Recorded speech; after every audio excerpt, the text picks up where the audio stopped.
Hello student, this is part number 2 of current electricity. In the previous part we have seen the two laws, important laws, KCL that is Kirchhoff's current law, त्याला आपण junction law म्हटलं होतं, आणि KVL Kirchhoff's voltage law. These are used for complicated circuit to determine current through the resistance.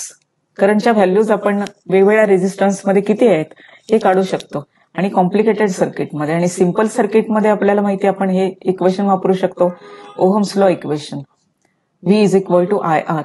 Now R is the resistance. तर तुम्हाला एक short article दिलेलं आहे on what factors this resistance depends. हा resistance कोणकोणत्या फॅक्टर वरती depend आहे त्यामध्ये आपण 11th ला शिकलेलो आहे. लेंथ वरती डिपेंड आहे, एरिया ऑफ क्रॉस सेक्शन वर डिपेंड आहे, टेम्परेचर वरती पण डिपेंड आहे, अँड मटेरियल इटसेल्फ.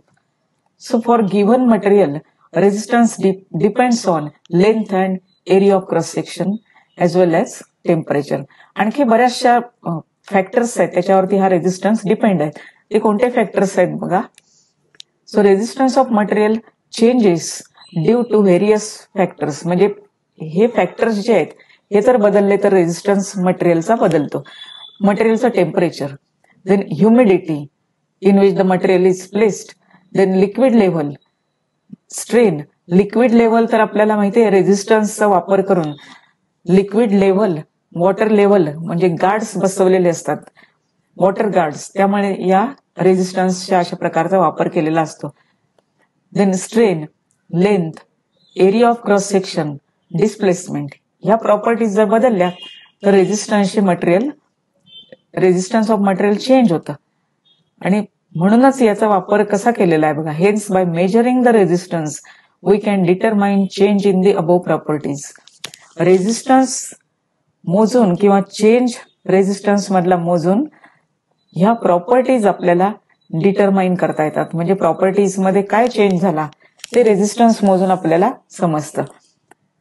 आता रेझिस्टन्सचा वापर करून टेम्परेचर पण मोजलं जातं, त्याला टेम्परेचर डिपेंडन्स थर्मोमीटर म्हटलं, रेझिस्टन्स डिपेंडन्स थर्मोमीटर. तर थर्मोमीटर मध्ये रेझिस्टन्सचा वापर केलेला आहे. तर अशा प्रकारे जर रेझिस्टन्स मध्ये चेंज झाला तर तो टेम्परेचर मध्ये किती चेंज झालेला आहे ते मोजू शकतो आपण त्या थर्मोमीटरने. आता रेझिस्टन्स मोजता आला पाहिजे. रेझिस्टन्स आपण डिफरंट डिव्हाइसेसने मोजू शकतो. आपल्याला माहिती आहे आपल्याला डिजिटल मल्टीमीटर आपण रेझिस्टन्स मोजायला वापरतो. तर डिजिटल मल्टीमीटर मध्ये रेझिस्टन्स मोजायची रेंज ठरलेली आहे, त्या रेंजमध्येच आपण रेझिस्टन्स मोजू शकतो. म्हणजे resistance can be measured by different methods depending on range of resistance. आता रेझिस्टन्स हे मिली ओहम पासून मेगा ओहम पर्यंत. Milli that is 10⁻³ and mega that is 10⁻⁶. एवढे मोठे रेझिस्टन्स आहेत, तितकेच लहान पण रेझिस्टन्स आहेत. तर आपल्याला 12वी साठी रेझिस्टन्स मोजायचं एक मेथड दिलेली आहे, म्हणजे एक सर्किट दिलेलं आहे. There is one method, Wheatstone bridge. Wheatstone bridge एक इलेक्ट्रिकल नेटवर्क आहे, त्या नेटवर्क मध्ये आपण रेझिस्टन्स मोजू शकतो. तर रेझिस्टन्सची रेंज काय असते ह्या नेटवर्कसाठी, आणि ह्या नेटवर्क वरनं आपण किती रेंजचे रेझिस्टन्स मोजू शकतो. Tens of ohms to hundreds of ohms एवढ्या रेंजचे आपण रेझिस्टन्सेस यामध्ये मोजू शकतो. तर हा रेझिस्टन्सचा थोडाफार स्टडी तुम्हाला माहित असला पाहिजे, कोणकोणत्या फॅक्टर्सवर डिपेंड आहेत. तर यातला मेन पार्ट जो आहे temperature, length, area of cross section, यातला length, area of cross section हा फॅक्टर तर तुम्हाला पुढच्या आर्टिकल मध्ये वापरायचे. So here is the method which is use to determine the resistance, that is Wheatstone bridge. आता व्हिस्टन्स ब्रिज म्हणजे काय आहे आपण बघूया. So this is a Wheatstone bridge. Electrical network आहे. नेटवर्क मध्ये 4 रेझिस्टन्सेस, बरेच कॉम्प्लिकेटेड नेटवर्क आहे. याचंच नाव आहे व्हिस्टन्स ब्रिज. याला व्हिस्टन्स नेटवर्क पण म्हणतात. This is also called Wheatstone network. आता यामध्ये क्वेश्चन काय विचारला जातो बघा. Obtain the balancing condition for Wheatstone network. Obtain the balancing condition for Wheatstone network. तुम्हाला व्हिस्टन्स नेटवर्क काढता आलं पाहिजे. हे आणि यामध्ये त्याचं एक्सप्लेनेशन जे आहे, या काय काय दिसतं यामध्ये ते लिहिता आलं पाहिजे. तर हे सर्किट आहे एक प्रकारचं.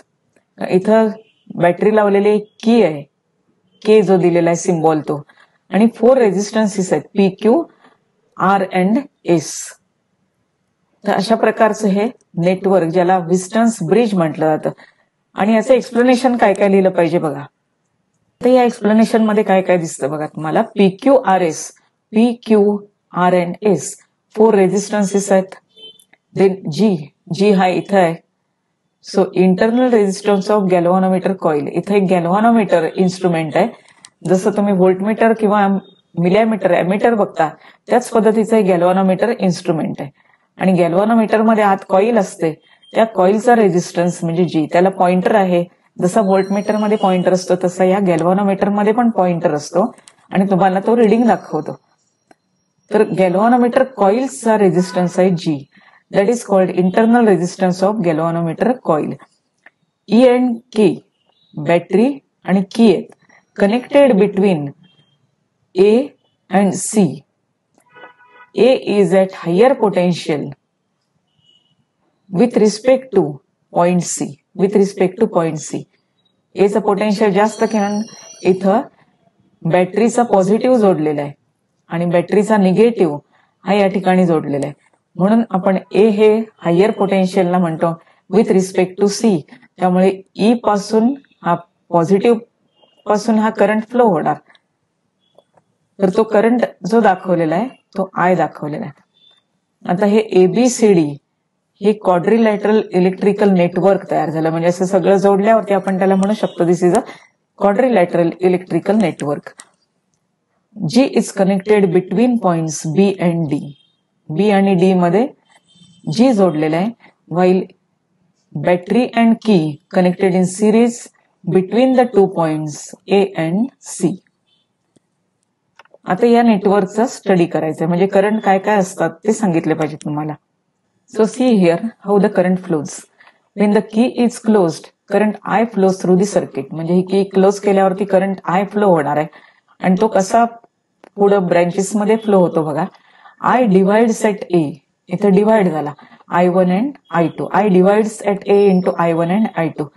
Now I1 flows through P. I1 flows through P and divides into Ig and I1 minus Ig at point B. So I1 flows through P and divides into Ig and I1 minus Ig at B. हा part समजून घेऊन तुम्हाला हे current लिहिले पाहिजे त्या त्या branch मधले, त्या त्या रेझिस्टन्स मधले. Now next is here third point.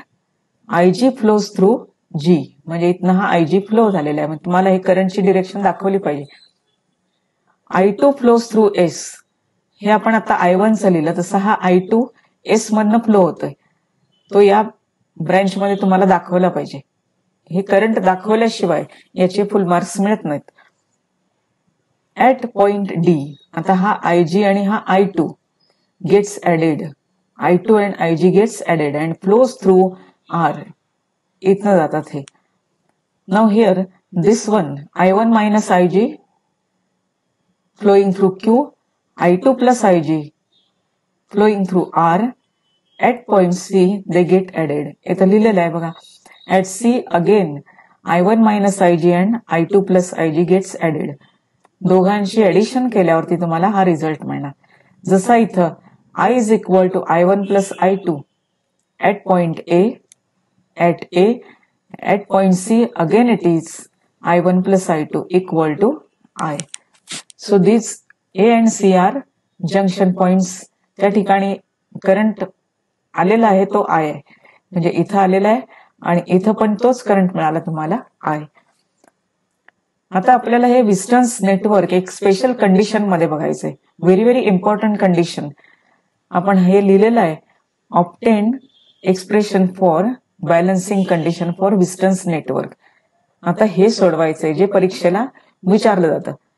तुम्हाला एक्सप्लेनेशन हे शॉर्ट मध्ये लिहिता आलं पाहिजे पटकन. इतकं सोपं आहे ते. बॅलन्सिंग कंडिशन काय आहे, कशी सोडवायची आहे ती बघूया. This is a special case of the network. This special case is called balancing condition of network. म्हणजे व्हिस्टन्स ब्रिजची बॅलन्सिंग कंडिशन ही एक स्पेशल केस आहे. स्पेशल केस म्हणजे काय क्रायटेरिया आहे बघा. IG इक्वल टू 0 ही कंडिशन.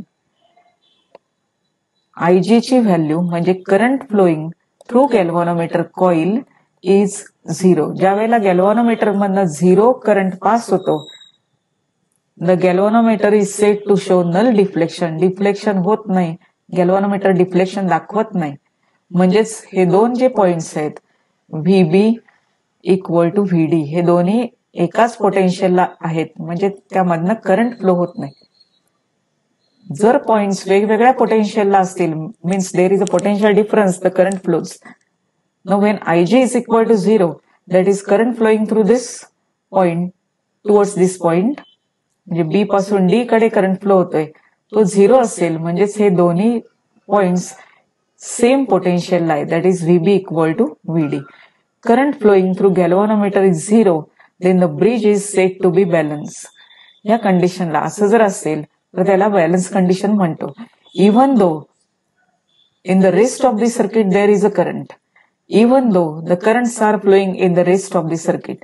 म्हणजे ही व्हॅल्यू फक्त 0 होते, पण I1 फ्लो होतोय, I2 फ्लो होतोय, इथनं I1 मायनस IG फ्लो होतोय, इथनं I2 प्लस IG फ्लो होतोय, पण इथला जो करंट आहे हा 0.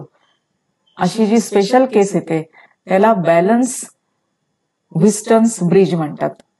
That is a balance condition for Wheatstone network. आणि ज्या वेळेला अशी कंडिशन येईल त्यावेळेला हे रेझिस्टन्स एका ठराविक रेशो मध्ये असतात, आणि ते रेशो मध्ये जर असतील तर IG ची व्हॅल्यू ही 0 मिळते. आता रेशो कसा आहे म्हणजे तुम्हाला obtained balance condition of Wheatstone bridge विचारलं जातं, त्यावेळेला हे सोडवायला लागतं. म्हणजे जो रेशो आहे तो काढून दाखवायला लागतो, कसा रेशो आहे तो. So will see the condition for balance network. तर ही कंडिशन आपल्याला मिळवायची आहे, obtained balance condition for Wheatstone network. ते कंडिशन मिळवण्यासाठी हा आपला पहिला पॉइंट फिक्स झालेला आहे, that is IG must be equal to 0. Then what is the relation between these resistances हे आपण काढणार आहे. आता त्यासाठी आपल्याला लागणार आहे Kirchhoff's voltage law. So using Kirchhoff's voltage law for, आता इथं लूप कन्सिडर करायचंय. First loop is for loop we are considering this loop that is from A to B, A to B, B to D and D to A. So the loop name is A, B, D, A. This is the loop name. Now obtain the equation for this loop by using Kirchhoff's voltage law. So take the product. आता ह्या loop मध्ये काय काय येणार आहे तर battery येत नाहीये ह्या लूप मध्ये, फक्त current, resistance. Here it is again current and resistance, again here it is current and resistance. बॅटरीची व्हॅल्यू यामध्ये येत नाहीये म्हणजे 0 येणार ती, त्यामुळे 0 लिहायची गरज नाहीये, फक्त आपण product of current and resistance बघा. So I1 into P. आता याला साइन कन्व्हेन्शन वापरली पाहिजेत. तर ज्या वेळेला हा करंट आणि लूपची डिरेक्शन सेम, म्हणजे आपण A टू B चाललोय, करंट पण A टू B आहे, so here you have to use negative sign, that is minus sign. Then here it is the next path. IG into G. G is the resistance, galvanometer कॉइलचा resistance G, current IG. So take the product IG into G. Whether it is positive or negative, again the current is flowing similar to path of the loop B to D. Current is flowing from B to D. So here it is again minus. Now take the product I2 and S. पुढचा part I2 आणि S चा product. आता हा positive का negative बघा.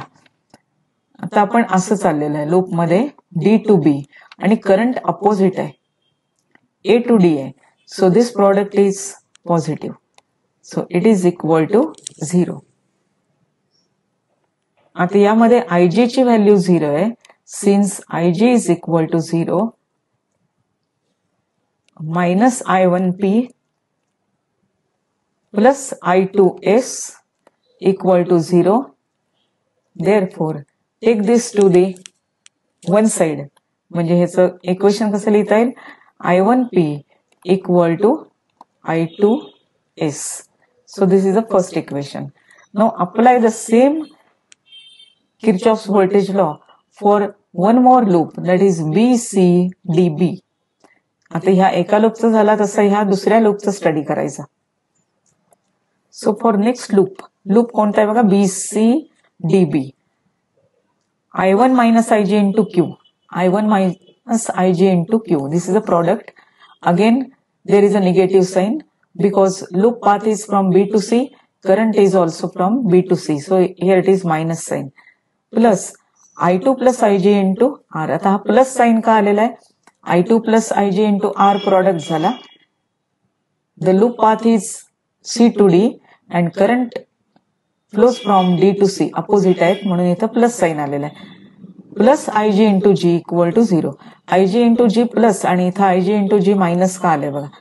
D to B हा path आहे आणि B to D हा करंट फ्लो आहे, अपोजिट आहे, त्यामुळे इथं तुम्हाला प्लस साइन आलेला आहे. तेच इथं मायनस साइन आहे पहिल्या लूप मध्ये. आता हे जर सोडवलं तुम्ही Ig ची व्हॅल्यू 0 तर काय येणार आहे बघा, minus I1 into Q. Here it is plus I2 into R plus Ig ची value 0. So this is 0 equal to 0. Therefore, जर हे फॉर्मॅट मध्ये लिहिला I1Q convenient form equal to I2R. So this is the second equation. Now take the ratio of these two equations. Equation 1 upon equation 2. I1 get cancel, P upon Q equal to S upon R. So taking ratio of these two, we get the balancing condition. Now taking ratio of these two, taking ratio of equation 1 and equation 2, we get P upon Q equal to R by S. कारण इथं I1 cancel होणार, इथं I2 cancel होणार. I1P upon I1Q, I1 get cancel, I2S upon I2R, I2 get cancel. So this is the balancing condition. तुम्हाला ही condition काढायला लावतात परीक्षेमध्ये. Obtain the balance condition for Wheaton's network. तर Ig ची value 0. Then apply Kirchhoff's voltage law for these two different loops by using proper sign conventions and solve. This is a very simple derivation. बऱ्याच वेळेला हा question 2 किंवा 3 मार्क्सला आलेला आहे, पण यामध्ये तुम्हाला एक्सप्लेनेशन पहिलं सुरुवातीला लिहावं लागतं. सर्किट डायग्राम काढून एक्सप्लेनेशन लिहिलं पाहिजे आणि करंट्स त्याची डिरेक्शन दाखवली पाहिजे. दिस इज इम्पॉर्टंट.